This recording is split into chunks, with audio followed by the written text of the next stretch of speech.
Your American colleague says, "That's an interesting idea." You smile, you feel good, you think they liked it. They didn't. In American English, "that's interesting" almost never means interesting.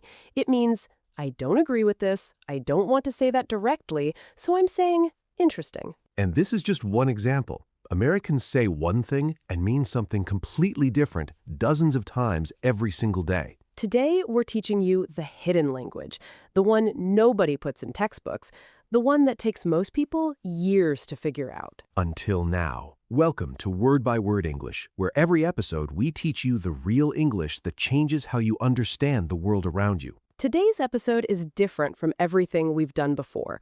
We're not teaching you new words. We're teaching you what words actually mean when Americans say them in real life. Because in American English, what someone says and what they mean are often two very different things. And once you understand that, every conversation will feel completely different. Let's get into it. First, why does this hidden language exist? Why don't Americans just say what they mean? The answer comes down to something called indirect communication.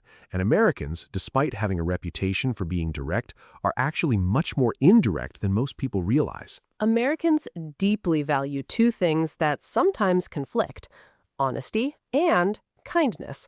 And when those two values collide, kindness usually wins. So instead of saying, "I don't like your idea," they say, "That's interesting." Instead of saying, "I'm too busy for this," they say, "Let me check my schedule." Instead of saying, "I disagree," they say, "That's one way to look at it." These phrases aren't lies exactly, but they're not the full truth either. They're the American way of being kind while still communicating a message just below the surface. And once you learn to read that surface, you'll never mishear an American conversation again. Hidden phrase number 1. That's interesting. What they say, "That's interesting." What they mean, "I don't agree, I'm not impressed, I don't want to say that directly, so I'm giving you a neutral word that buys me time and avoids conflict." You'll hear this in meetings, in creative feedback sessions, in casual conversations about ideas.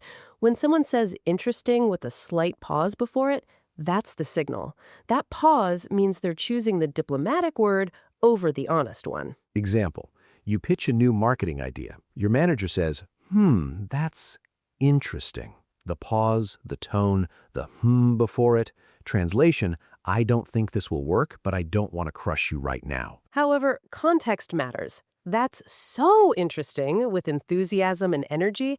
That's genuine. The word interesting becomes a red flag only when it's said slowly, with a pause, or with a neutral tone. The rule, enthusiasm changes everything. Flat interesting is a polite no. Excited interesting is a real compliment. Hidden phrase number 2, let me check my schedule. What they say, "Let me check my schedule." What they mean, "I don't want to come, I'm looking for a polite exit. I'll either say no later or just never follow up." This is one of the most common polite declines in American English, and most English learners take it literally. They think the person is genuinely checking their calendar. Sometimes they are, but very often, "Let me check my schedule" is the American way of saying no without saying no. It's a soft exit that avoids an awkward moment. How do you know the difference? Follow-up behavior. If someone genuinely wants to come, they follow up quickly. "Hey, they checked and I'm free." If you never hear from them again, the answer was no. Example, you invite a coworker to a casual after-work event. They say, "Oh, that sounds fun. Let me check my schedule." You never hear from them again. Translation, they didn't want to come, but they didn't want to hurt your feelings. "Let me check" was a kind exit, not a lie. The American polite decline almost always involves a reason that can't be verified. "My schedule, I'll see how I'm feeling, I have some things going on." These are kind exits, not lies. Tell us in the comments, has anyone ever said this to you and then never followed up? We want to hear your story. Hidden phrase number 5, "We should hang out sometime." What they say, "We should hang out sometime." What they mean, "I like you enough to say this, but sometime means I'm not committing to anything specific. Don't hold me to this." This is a fascinating one because Americans genuinely mean it warmly when they say it. They do like you, they do enjoy talking to you, but sometime is doing a lot of work in that sentence. Sometime in American English is the social equivalent of a rain check that never gets used. It's a way of expressing warmth without creating an obligation. The difference between a real invitation and a sometime invitation is specificity. Real invitation, are you free Saturday? Let's grab coffee at noon. Polite warmth, we should hang out sometime. If someone says, we should hang out sometime, and you want it to actually happen, you need to make it specific. I'd love that. Are you free this weekend? Take the vague and make it concrete. And here's a self-awareness tip. If you were the one who said, we should hang out sometime, follow up within 48 hours with a specific plan. Otherwise, you've created a warm feeling with zero action, and the other person will know it. Most Americans won't follow through on sometime invitations, not because they're rude, but because life gets busy, and sometime never becomes now on its own. Hidden phrase number 4. It's up to you. What they say, it's up to you. What they mean, I have a preference, but I don't want to seem controlling, so I'm giving you the decision while quietly hoping you'll pick what I actually want. Here's a very specific situation most people will recognize. You ask your partner, where do you want to eat tonight? They say, it's up to you. So you suggest fast food. And suddenly they have opinions, lots of opinions. Oh, I was actually thinking something a little nicer, or I was kind of craving Italian. So what was it's up to you really saying? It was saying, I trust you to make a good choice, and I've already defined good in my head. I just didn't tell you what it was. It's up to you is not indifference, it's deferred preference. They want you to take the lead, but they're still evaluating the choice you make. How to handle it? Instead of asking open-ended, give a specific option to react to. How about Italian tonight? Their reaction will immediately tell you if that's what they wanted. Specific options get real reactions. Open questions get, it's up to you. Hidden phrase number 5. Not bad. What they say, not bad. What they mean, this is actually pretty good. I'm just being understated about it. This one works in reverse. Most people think not bad sounds negative or lukewarm. But in American English, not bad is often genuine praise delivered with restraint. Example, you cook dinner for an American friend. They take a bite and say, not bad. You feel slightly deflated, but actually, not bad for many Americans means I genuinely like this. It's the American version of understatement, especially from people who don't gush easily. Not bad is their version of a compliment. The context clues. If someone says not bad while nodding, going back for seconds, or following it with seriously, that's real praise.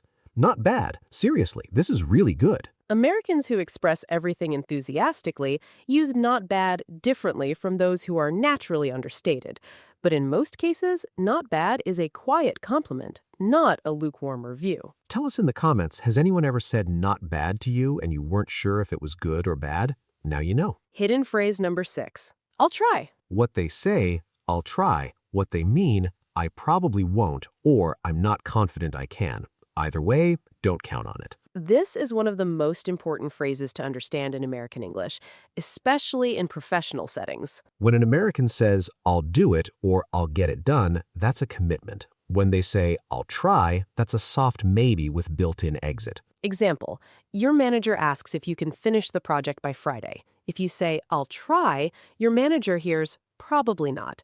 The word try signals doubt in American professional English. Compare, I'll try to make it to the meeting versus I will be at the meeting. The first is maybe, the second is yes. In American professional culture, I'll try is almost never a strong answer. It signals you're not confident, you're not committing, or you don't want to directly say no. The lesson, in professional settings, avoid I'll try when you actually mean yes. Say I'll have it done or I'll make it work. Save I'll try for situations where genuine uncertainty exists. Quick mistakes section. Mistake 1. Taking that's interesting as a compliment every time. Watch for the pause and the tone. Flat interesting is a diplomatic no. Excited interesting is genuine. Mistake 2. Waiting for let me check my schedule to turn into a yes. If someone wants to come, they follow up fast. Silence means no. Mistake 3. Saying I'll try when you mean yes. In American professional English, I'll try signals doubt. When you're committed, say I'll get it done. Mistake 4. Hearing it's up to you as complete freedom. Give a specific option instead of asking open-ended. Their reaction will show you their real preference. Mistake 5. Thinking not bad is lukewarm. For many Americans, especially naturally understated ones, not bad is a real compliment. Read the context. Now your turn. 6 situations, 6 hidden phrases. Ready? Situation 1. You pitch an idea in a meeting. Your colleague says slowly, that's interesting. What do they mean? Polite disagreement. They don't think the idea will work, but they don't want to say it directly. Watch the tone and the pause. Situation 2. You invite someone to your birthday party. They say, oh, that sounds fun. Let me check my schedule. You never hear from them again. What happened? Polite no. They didn't want to come, but they didn't want to hurt your feelings. Let me check was a kind exit. Situation 3. Your manager asks if you can finish the report by tomorrow. You say, I'll try. What does your manager hear? Probably not. I'll try signals doubt in American professional English. Say, I'll have it done instead. Situation 4. You cook dinner and your guest says, not bad. Seriously, I mean it. What do they really mean? Genuine compliment. Seriously, I mean it confirms the not bad was real praise, delivered with American understatement. Situation 5. Situation 5. A friend says, we should hang out sometime after running into you at the mall. What should you do? Don't wait for them to follow up. Make it specific yourself. I'd love that. Are you free this weekend? Take the vague and make it concrete. Otherwise, sometime stays sometime forever. Situation 6. You ask your partner where to eat. They say it's up to you. You suggest pizza. Suddenly, they have opinions. What was really happening? They had a preference. They just didn't want to seem controlling. Next time, give them a specific option to react to. How about Italian? Their reaction tells you everything. Now your turn. Which of these 6 phrases have you misread before? Tell us in the comments. We want to hear your story. That's interesting. Let me check my schedule. We should hang out sometime. It's up to you. Not bad. I'll try. 6 phrases. 6 moments where American English says one thing and means something else entirely. Once you know the hidden language, every conversation changes. You stop hearing just the words, you start hearing what people actually mean. And that, understanding what people really mean, is the difference between speaking English and truly knowing it.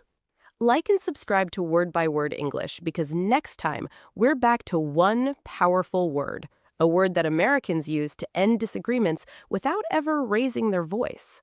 See you in the next one.